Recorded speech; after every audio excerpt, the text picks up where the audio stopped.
Vamos falar agora sobre os capítulos 4 a 6 do livro de Efésios.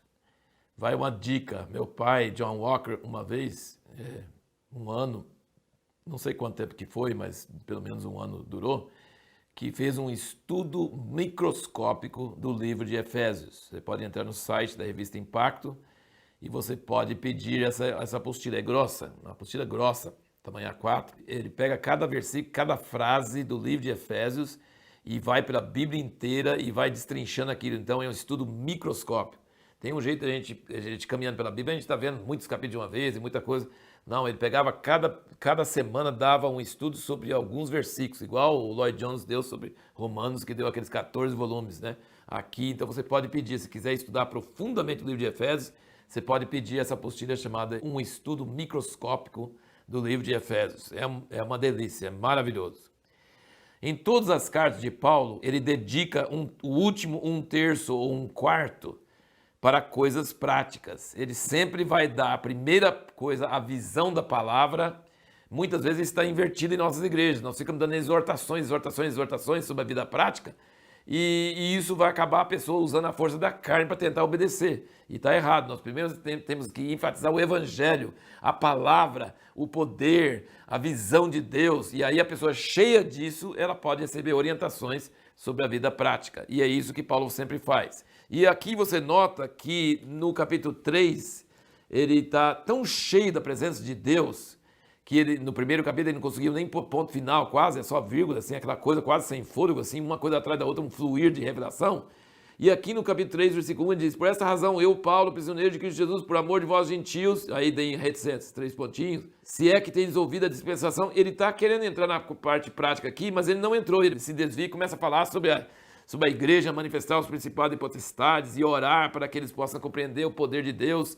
E aí no capítulo 4 ele volta: rogo-vos, pois eu, prisioneiro do Senhor, igualzinho, ele começou no 3:1, ele vai para o 4:1, está querendo voltar de novo para falar sobre a prática, mas não consegue também. Aqui ele vai até o versículo 16, falando sobre o corpo de Cristo e a unidade, e apóstolo e profeta, aquela coisa maravilhosa. E aí a partir do 17, do 4 até o fim do capítulo 6, ele vai falar sobre as coisas práticas. Ele tentou no início do 3, tentou no início do 4, e só no meio do 4 para frente que ele consegue falar sobre essas coisas bem práticas e bem as exortações, né? Nós perguntamos no último vídeo quais as implicações da igreja ser o corpo de Cristo.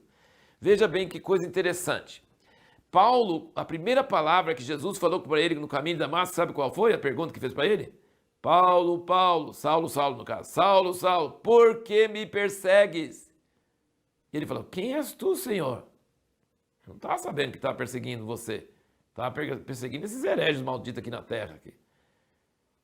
E, por que tu me persegues? Eu sou Jesus a quem tu persegues.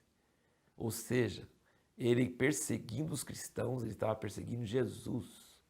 Então a conversão de Paulo foi a revelação de que a igreja, os seguidores de Jesus, fazem parte de Jesus, fazem parte do seu corpo. Ele falou assim: mas estou pisando aqui no dedinho do pé. Mas é meu pé e está doendo em mim. Então Paulo tinha uma revelação que a igreja é o corpo de Cristo. E aqui no 4, então, ele está falando sobre como a gente deve nos portar, com humildade, mansidão, procurando diligentemente guardar a unidade do Espírito. Essa multiplicidade de denominações e igrejas brigando umas com as outras é uma contradição dessa verdade. Só tem um batismo, só tem um Senhor, só tem um Deus. Não pode ter tanta divisão no corpo de Cristo. E ele fala, versículo 4, um só corpo, um só Espírito. Depois, versículo 5, um só Senhor, uma só fé, um só batismo, um só Deus e Pai de todos, o qual é sobre todos e por todos e em todos. Cada um recebeu dons diferentes, mas nós somos um só corpo. E nós podemos estar como crianças, mas nós devemos crescer. E nós devemos manter a unidade do Espírito. Se alguém recebeu o Espírito de Deus, não tem muitos Espíritos, tá? Não tem muitos Espíritos de Deus. Só tem um Espírito Santo. Então ele fala: mantém, zela por guardar a unidade do Espírito. Isso que ele fala aqui no versículo 3. E depois ele fala que o alvo, que vai trabalhando, o corpo vai funcionando e cada um ajudando o outro, ele fala que até que todos cheguemos à unidade da fé.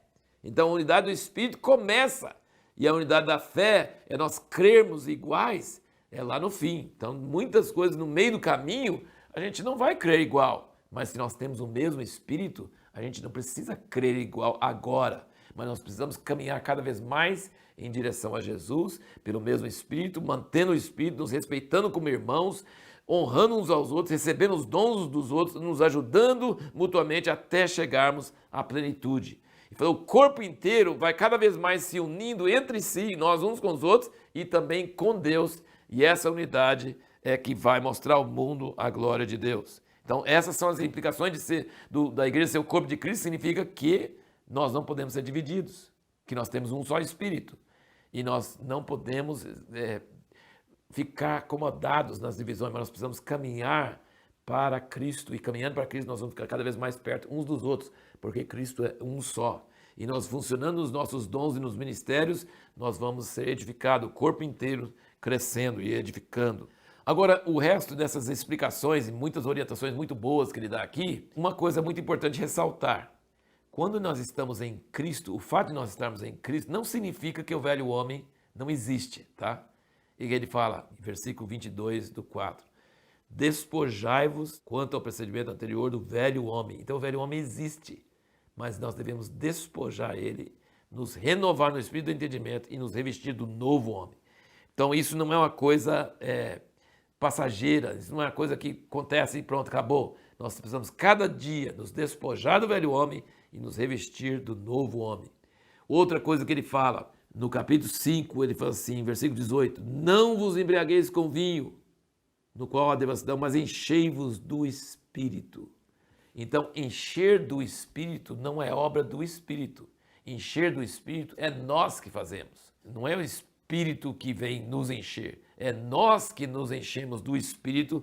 Falando no versículo 19, falando entre vós em salmos, hinos e cantos espirituais, cantando e salmodiando ao Senhor no vosso coração, sempre dando graças por tudo a Deus o Pai, em nome de nosso Senhor Jesus Cristo, sujeitando-vos uns aos outros no temor de Cristo.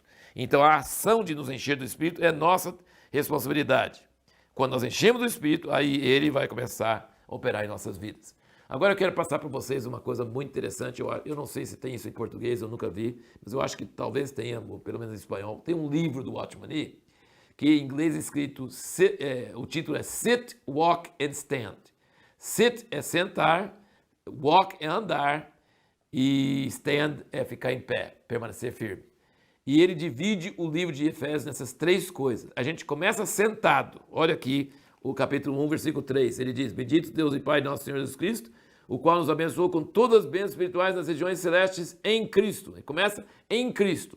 Capítulo 2, ele fala no versículo 6, e nos ressuscitou juntamente com ele e nos fez sentar com ele nas regiões celestes em Cristo Jesus. Então a primeira parte de Efésios é nós estamos lá, sentados.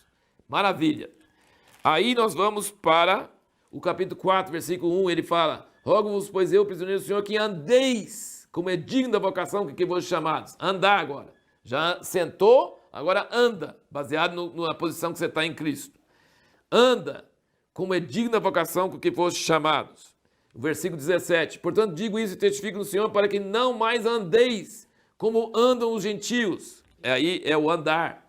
5, versículo 2, e andai em amor, como Cristo também vos amou. Olha que coisa bonita, né, que o Watchman Nee achou. Sentado primeiro, depois andando e agora o último é em pé, resistindo, permanecendo firme. Capítulo 6, versículo 11, ele diz, revesti-vos de toda a armadura de Deus para poderdes permanecer firmes. Em inglês fala stand, diante das ciladas do diabo. Versículo 13.